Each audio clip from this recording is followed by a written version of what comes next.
I think that by now we should all be on the same page when it comes to stories that have a clear victim and a clear villain, but considering what this video is about, that's unfortunately not the case.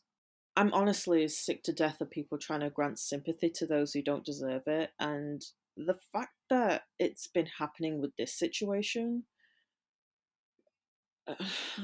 I'm I don't even know what to say. It's so fucking disgusting because this is beyond drama.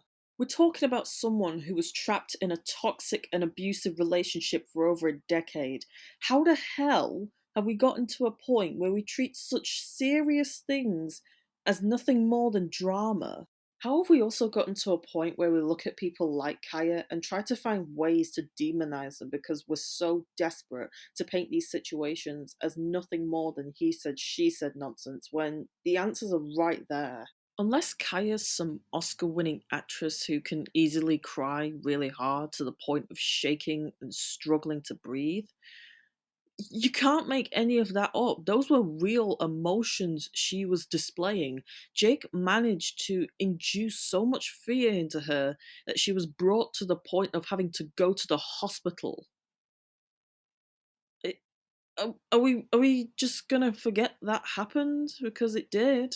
Honestly, this just makes me feel even more sorry for Kaya than I already was. Like, I was already on her side, but this just gives me more of a reason to stand by her side and not give any attention to Jake whatsoever, because how anyone can still defend him or even give him the benefit of the doubt is beyond me. I'm going to end this video with a little brief mention of Mikenactor, who I made a video on a few years ago, and I am so proud of how well it's aged because the self destruction has been quite the sight.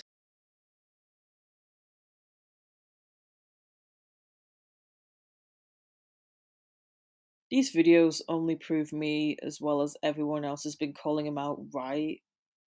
Honestly, it just feels so good to finally be vindicated because the amount of bullshit that we've had to face because of his toxic community, it was absolutely ridiculous that I got so fed up with being dragged that I even issued an apology to him, and I regret that so much.